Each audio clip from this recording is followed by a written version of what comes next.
भाव, इमोशंस, भाव आया कहाँ से? यानी ये कॉन्सेप्ट आया कहाँ से?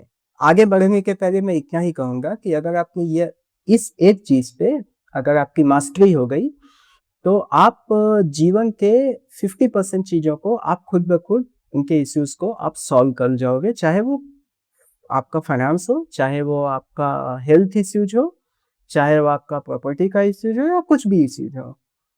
तो पहले हम इसे ये समझेंगे कि भाव है क्या? हजारों साल पहले भगवान शिव ने माता पार्वती को एक संवाद सुनाया था, जिसे स्वर विज्ञान के रूप में डॉक्यूमेंट किया गया हमारे वेदों में।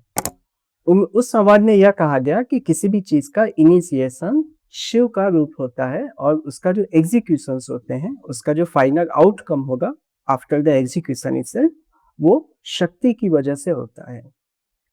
तो आपने कोई चीज उठाई, आपने आपके मन में आया, आप उदाहरण के तौर पे आप यह समझिए कि आपने यह सोचा कि आज मैं एक पेन बनाऊंगा। तो वह पेन की जो सोच है, उसकी जो सामग्री है, वह जुटाने का जो कॉन्सेप्ट है, वह शिव के इसमें आएगा। पर उसका जो शेप, साइज उसकी जो बनेगी, वो आपका शक्ति के कॉन्सेप्ट में आएगी। तो आपके घर में पड़ी हुई कोई भी गैजेट, चाहे वो फिजिकल फॉर्म में हो, चाहे वो मेटाफिजिकल फॉर्म में हो, चाहे वो हाइपोथेटिक्स में हो, कोई भी शेप एंड साइज आपकी शक्ति की ही देन है। अगर आप और वह शक्ति आज के समय पे भाव को कही गई है। अगर आपके किसी भी गैजेट में भाव नहीं है, किसी भी चीज में इमोशंस नहीं है, तो आप यह समझिए कि वह काम के योग्य नहीं होगी। जैसे कि चाय का कप है, चाय के कप को जो शेप दिया गया, जो साइज दिया गया, अगर आपने वो शेप उसको ढंग से नहीं दिया, तो कोई भी वो सामान को आपको नहीं खरीदेगा, वो आपकी वेस्टेज हो जाएगी।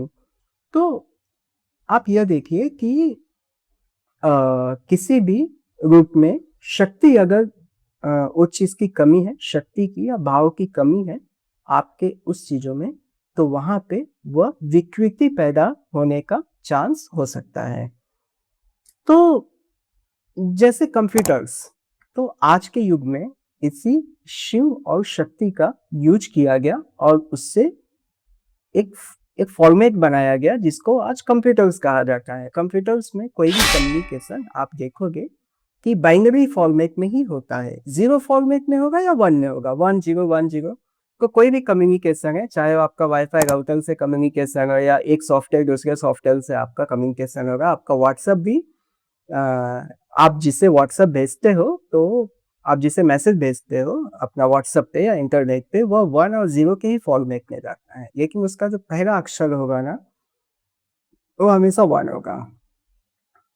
तो आप यह देखिए कि किसी भी चीज में भाव की कितनी जरूरत है। अभी यूज कैसे होगा? आप यह समझिए कि भाव जैसे कि आपको हेल्थ का इश्यूज है, आपको फैमिली का, या आपको हो सकता है कि आपके घर में इतने रिसोर्सेज नहीं हो जितनी आपको चाहिए, या हो सकता है कि आपके पड़ोसी से आपके झगड़े हो, या हो सकता है कि आप जिस प्रॉपर्टी को आप चाह रहे हो वो आपके पास नहीं आ पा रही है। तो जितने भी नाना प्रकार की जो भी आपको इश्यूज हैं, जो भी प्रॉब्लम्स हैं आपके जीवन में, अगर आप इस भाव को ना आप अच्छे से समझ के आपने इसको इसमें यूज किया, तो यकीन मानिए कि आपकी 50% प्रॉब्लम्स वहीं पे सॉल्व हो जाएगी। तो आइए समझते हैं कि भाव को हम यूज कैसे किया या अपने यूज कैसे करें। आपके घर में कोई भी बंद पड़ी हुई कोई भी गैजेट आप उठाइए, जैसे कि मोबाइल उठा लीजिए, ठीक है, ऐसी गैजेट उठाइए जिसका चांस है कि बनने का। आप उसे कहिए कि हे ईश्वर,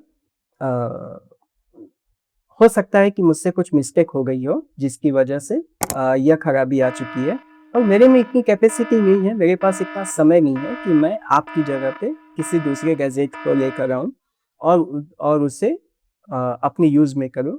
तो मुझे आपसे यह रिक्वेस्ट है कि आप ठीक हो जाओ, या आप कोई ना कोई ऐसा मीन्स रास्ता दो कि जिससे कि मेरा काम आगे बढ़े।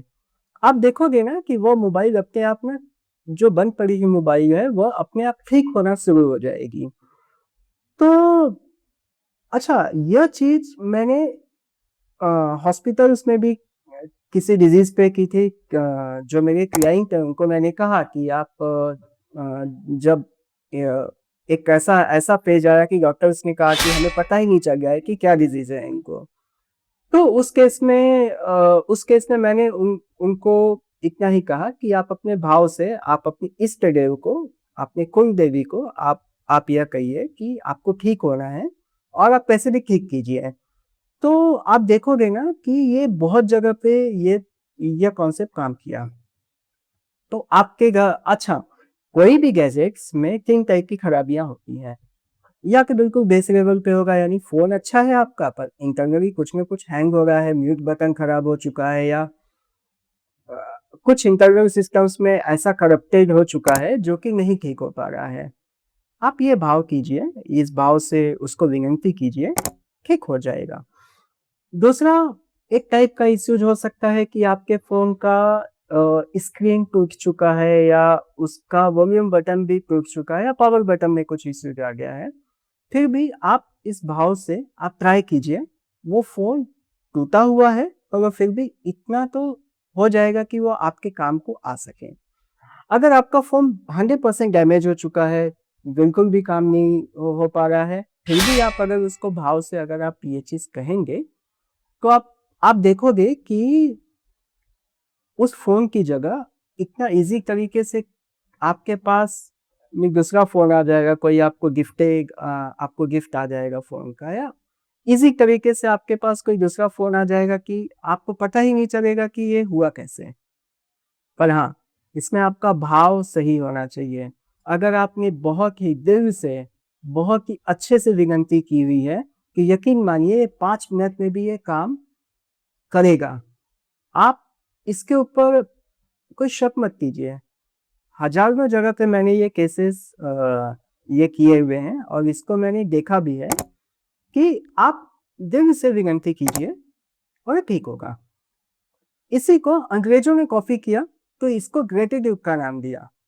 आपके मन में भाव नहीं है, पर आप जाके किसी को भी थैंक्स कह रहे हो, आप किसी को भी धन्यवाद कह रहे हो, बट आपके मन में वो फीलिंग्स नहीं है कि हाँ, इसको सही में धन्यवाद कहना चाहिए। आपने किसी से सामान उठाया, किसी दुकानदार से आपने सामान उठाया, उसको थैंक्स कहा, पर आपने क्या उसको भाव से कहा? तो जब आप उसको भाव नहीं दिखाओगे ना, इमोशंस में आप उसको थैंक्स नहीं कहोगे ना, वह थैंक्स किसी काम का नहीं होगा। बस यही एक कॉन्सेप्ट ना ग्रेटिट्यूड का है। आप कोई भी काम, कोई भी वस्तु को, किसी भी ऑब्जेक्ट को आप भाव से, इमोशंस से अपनी व्यथा सुनाइए और उसको विनती कीजिए कि यह काम मेरा हो जाए। आपके ही भरोसे हूँ, आपके सिवा अभी यह कोई ठीक नहीं कर सकता। यकीन मानिए कि विदिन 5 मिनट्स वो चीज़ें ठीक हो जाएँगी। तो बंद पड़े हुए कोई भी गैजेट, आप मिक्सर्स उठाओ, आप ट्यूबलाइट उठाओ, आप किसी भी चीज़ को उठाओ, फैन को उठाओ, कंप्यूटर्स उठा लो, आपकी गाड़ी भी पुरानी, आपके व्हीकल्स होंगे, आप उठाइए। जिस प्रॉपर्टी पे आपका केस फँसा हुआ है, आप उस प्रॉपर्टी के पेपर्स सुबह स्नान-ध्यान होने के बाद आप उसको सामने रख के विनती कीजिए कि हे ईश्वर, अब तक जो हुआ उसके लिए मैं माफ़ी माँगता हूँ और अब मैं यहाँ पे अटक गया हूँ और अब आप कोशिश कीजिए कि मुझे यहाँ से ऊपर उठाइए। देखिए वो कैसे चुटकियों में सॉल्व होगी। तो ऐसी चीज़ें आप भी ट्राई कीजिए। आप उसको कमेंट बॉक्स में मेंशन कीजिए और कि वो दूसरों को हेल्प हो सके। धन्यवाद।